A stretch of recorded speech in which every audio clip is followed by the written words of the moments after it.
Fala galerinha geek, Leslie mais uma vez aqui no canal, dando vários conteúdos para vocês. Estou muito feliz de vocês estarem aqui e hoje nós vamos continuar a série de som no audiovisual. E hoje é o nosso segundo episódio. No primeiro episódio nós falamos sobre diegese e agora nesse segundo episódio nós falaremos sobre diálogos. Muita gente não dá tanta importância aos diálogos, mas eles são sim muito complexos. Antes eu vou pedir para você se inscrever no canal, comentar, dar o seu like, dar o seu feedback também. E eu quero aproveitar para agradecer a todo mundo que assistiu a minha entrevista com o Thomas McDonnell. Para mim foi uma coisa muito difícil, um super desafio, porque foi minha primeira entrevista com um cara americano falando inglês. Quero agradecer também a Somos Assessoria por essa oportunidade de eu poder entrevistá-lo. E a vocês que estão sempre me acompanhando aqui no canal e nas minhas redes sociais. Aliás, eu vou colocar meu arroba aqui, muita gente tá aqui, mas não tá lá, e muita gente tá lá, não tá aqui. Então, me siga nas redes sociais também. Dei uma explicada sobre diegese, falei um pouquinho, dei algumas cenas também para exemplificar o que eu estava falando e dessa vez eu vim falar sobre diálogos. Diálogos, como eu já falei, é uma das coisas mais complexas dentro do som no audiovisual, principalmente porque é aquilo que dá a mensagem, é aquilo que as pessoas precisam ouvir, precisam entender, independente do gênero que você esteja assistindo, seja um terror, seja um drama principalmente, seja comédia, porque é aquilo que o ator está falando, é aquilo que o roteirista quis que você entendesse do filme, sobre a narrativa que todos esses produtores querem passar para vocês. Então, na maioria das vezes, os sons eles são alterados na pós-produção. Não sei se eu já expliquei aqui, mas eu acredito que sim, vou explicar de novo. A gente tem os processos que é pré-produção, produção e pós-produção. Na pré-produção é onde a gente faz roteiro, é onde a gente faz a ideia de um filme ou da série ou de qualquer outro gênero que você esteja fazendo na televisão ou no cinema, enfim. E nós temos a produção, que é a parte das gravações, e nós temos a pós-produção. E muitas vezes o diálogo ele tem alguns parâmetros que você pode alterar. Como, por exemplo, eu vou listar aqui alguns parâmetros e vou dar sim alguns exemplos para ficar bem mais fácil para você entender sobre os diálogos dentro do cinema, que isso faz parte do som. Nós vemos muito isso em filmes de ação, em filmes onde nós temos heróis e vilões, e os vilões, principalmente, eles têm bastante parâmetros alterados aí no som, nos diálogos, porque é feito na pós-produção, e um dos parâmetros que você pode alterar é a amplitude. Isso tudo que eu tô falando, eu vou deixar aqui na descrição. Foi baseado no estudo do Álvaro Barbosa, o som em ficção cinematográfica. Ele fez um artigo e eu adoro esse artigo, claro que tem algumas pontuações, mas eu gosto muito desse artigo e também baseado no livro A Dimensão Sonora na Linguagem Visual, com Rodrigues. Então, segundo Álvaro Barbosa, ele coloca aqui e eu vou ler para vocês. A amplitude. O volume com que percepcionamos um determinado som, que pode ser manipulado muito facilmente em cada som individual, transformando a sua curva envolvente. A envolvente representa a variação de volume ao longo do tempo. Então, amplitude nada mais é do que o volume daquele som. Então, por exemplo, eu posso falar baixinho, eu posso falar um pouquinho mais alto.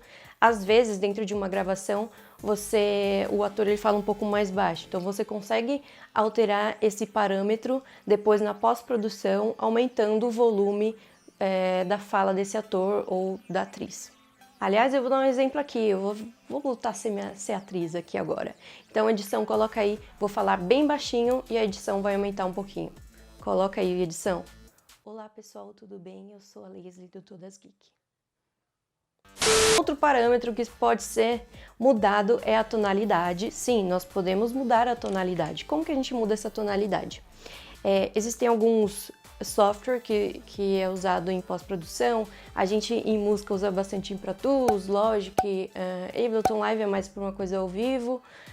Enfim, existem vários outros programas de edição de som e a gente também consegue alterar a tonalidade. O que seria essa tonalidade? Eu estou falando em um tom onde minha voz ela é mais estável, eu consigo alterar para um tom mais agudo ou um tom mais grave. Então você também pode alterar esse parâmetro que é a tonalidade. Agora vamos para um outro parâmetro, que é o timbre. Nossa, Leslie, como que você vai alterar o timbre? Você altera o timbre para poder modificar a voz, porque o timbre nada mais nada menos, que é a característica da sua voz. Então minha voz é um pouco mais aveludada, às vezes alguém que tem um homem tem uma voz mais forte, então ela pode ter uma voz mais grossa, mais grave, dando característica, por exemplo, a um vilão. E aí sim, a gente vai mostrar a cena de Flash e do Arrow, quando tem um som, né, do Barry Allen, aos 30 segundos aí da cena que eu tô mostrando aí pra vocês. E essa voz, ela está modificada, o timbre dela tá modificado pra ficar um timbre mais...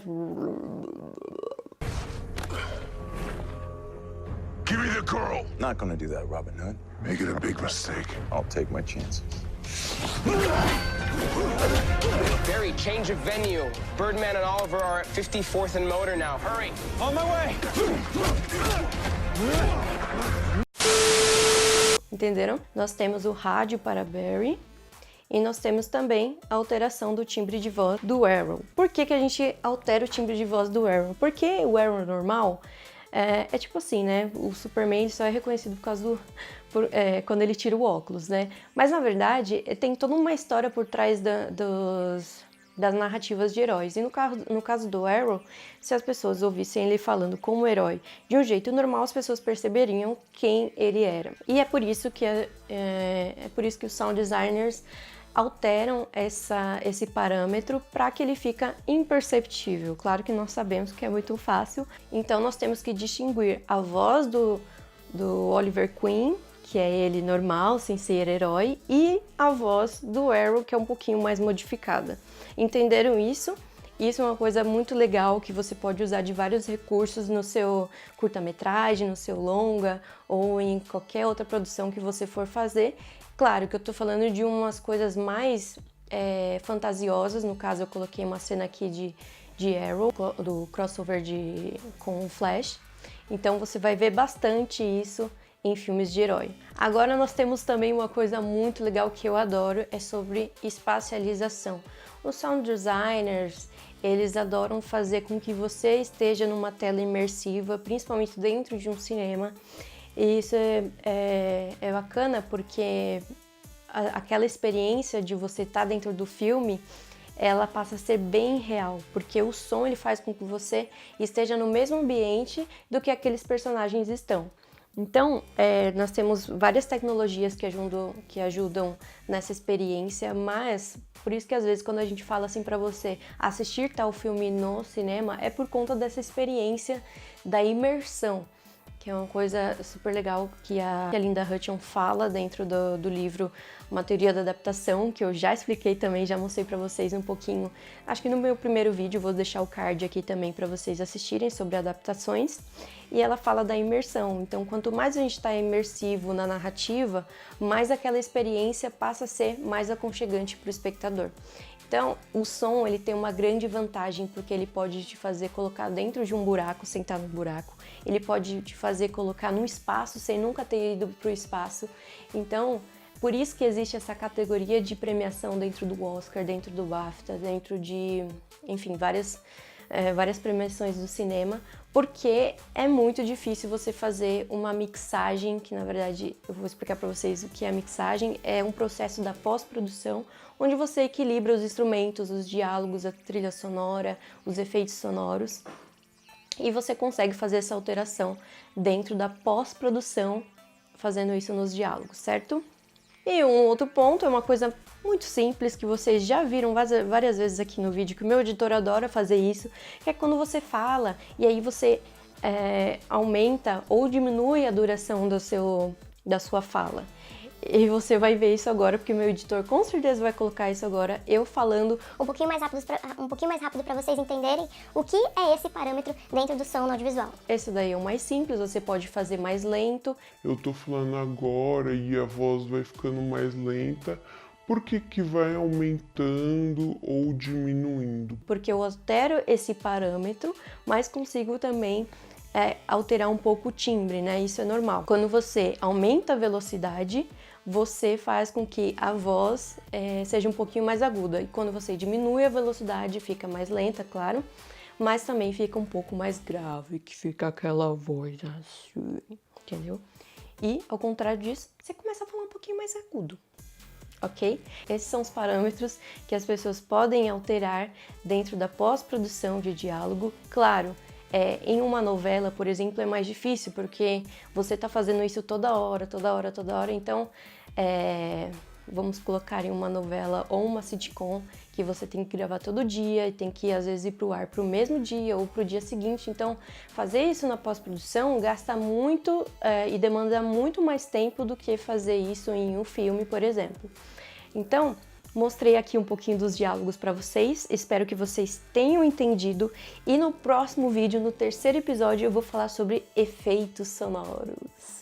É isso aí, pessoal, muito obrigada. Aproveitem também para mandar o seu feedback aqui, comenta, compartilha. Não esqueçam de dar o seu like, tá bom? E ativa o sininho para você ficar sabendo do próximo vídeo.